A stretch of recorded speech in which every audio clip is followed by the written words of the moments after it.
Bismillahirrahmanirrahim. Hope you all are fine.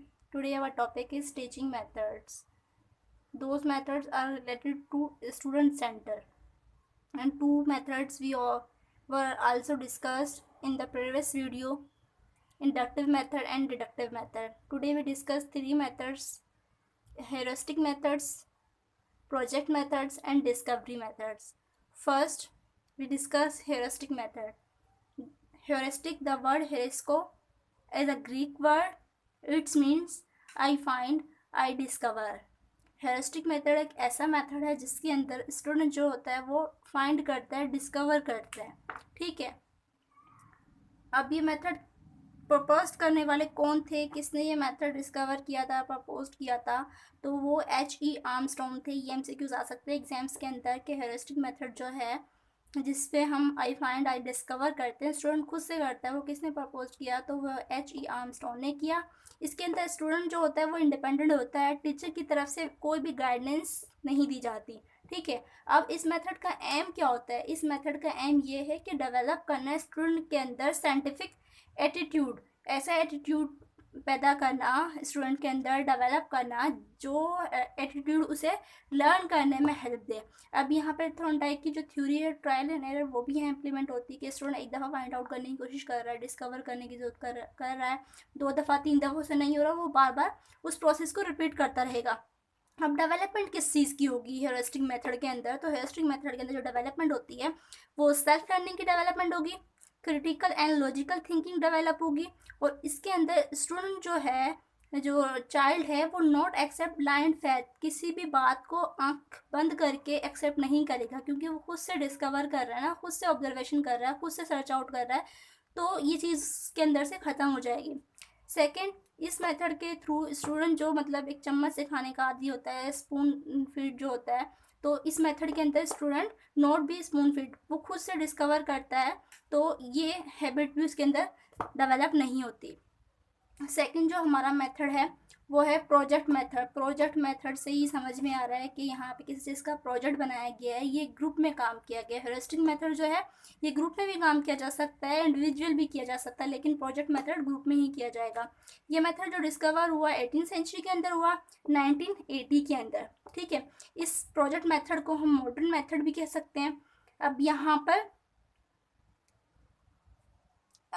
First जो ये method introduce हुआ, कहाँ इंट्रोड्यूस हुआ? कॉलेज के अंदर, स्कूल और ग्रेजुएट स्टूडेंट्स के लिए हुआ, और ये सबसे पहले साइंस सब्जेक्ट के लिए इस्तेमाल किया गया था. सेकंड, ये मेथड हम क्यों इम्प्लीमेंट करते हैं? इस मेथड के अंदर हम सॉल्व करते हैं पर्पसफुल प्रॉब्लम को. ठीक है. सेकंड, इसके अंदर स्टूडेंट जो होता है वो एक्टिवली पार्टिसिपेट करता है, मतलब मेंटली तौर पे भी उसमें होता है वो, और फिजिकल भी अपनी प्रोजेक्ट के अंदर होता है.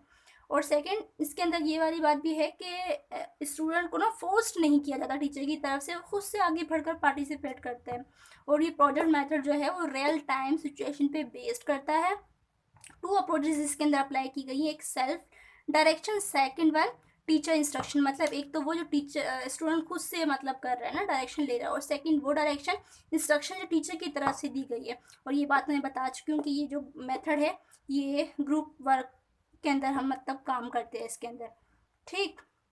अब नेक्स्ट हम आते हैं अकॉर्डिंग टू इस प्रोजेक्ट मेथड के अंदर ही, अकॉर्डिंग टू WH कैटरपिलर, इसने कहा है कि कोई भी एक्टिविटी जब हम कर रहे होते हैं तो उसको हल करने का मतलब ये होता है कि किसी भी सोशल जो हमारा इशू है, सोसाइटी का जो इशू है, उसको हम लेकर चलते हैं, उस इश्यूज़ को सॉल्व करते हैं. जैसे प्रोजेक्ट बनाया जाता है, इलेक्ट्रिसिटी पे प्रोजेक्ट बनाया जाता है, वाटर पे प्रोजेक्ट बनाया जाता है कि वाटर की लैक ऑफ वाटर हम किस तरह से कम कर सकते हैं, लाइट के इशू को किस तरह से कर सकते हैं. तो ये सारे सोसाइटी के इशू हैं, तो इसलिए हम प्रोजेक्ट मेथड का यूज़ ज़्यादातर मैथमेटिक्स में और साइंस में करते हैं. Third one discovery method. Discovery से समझ में आ रहा है कुछ चीज़ डिस्कवर की गई. यहाँ पर आई फाइंड था, यहाँ पर टू फाइंड न्यू थिंग्स. वहाँ पर सिर्फ इंडिपेंडेंट लर्नर काम कर रहा था, यहाँ पर स्टूडेंट एंड टीचर दोनों इस मेथड में एक्टिव होते हैं. अच्छा, मज़ीद डिस्कवरी मेथड को इंक्वायरी बेस्ड मेथड भी कहा जाता है. ठीक है. इसके अंदर develop operational and analytical skills develop होती हैं.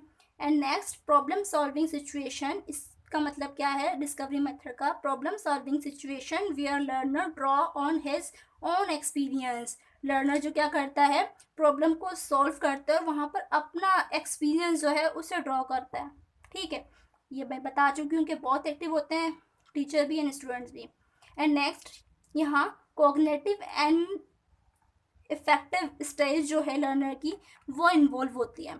आई होप ये इस मेथड समझ में आ गए होंगे। यहाँ पे हेरिस्टिक मेथड में ये था कि लर्नर इंडिविजुअल काम करता है, टीचर की इन्वॉल्वमेंट नहीं थी, लेकिन ये भी ग्रुप वर्क में हो सकता है। प्रोजेक्ट मेथड के अंदर ग्रुप वर्क में होता है। ठीक है, टीचर की तरफ से इंस्ट्रक्शंस दी जाती है। हेरिस्टिक मेथड में क्या था, टीचर क्या करता था, एक प्रॉब्लम मतलब क्रिएट कर देता था या उनको बता देता था कि ये इशू है, इसको सॉल्व करना है। सिर्फ यहाँ इतना काम था यहाँ टीचर का, मजीद स्टूडेंट्स ने खुद करना होता था। प्रोजेक्ट मेथड के अंदर टीचर की तरफ से इंस्ट्रक्शन दी जाती थी, स्टूडेंट्स के अंदर इंप्लीमेंट करते थे और टीचर भी हेल्प कर दिया करता, मतलब गाइडेंस का काम यहाँ करते थे।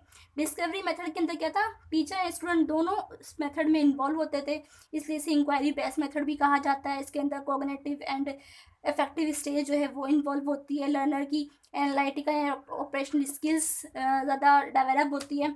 आई होप ये आप लोगों को समझ में आ गया होगा। अगर कुछ समझ नहीं आया तो आप लोग पूछ सकते हैं। Thank you so much.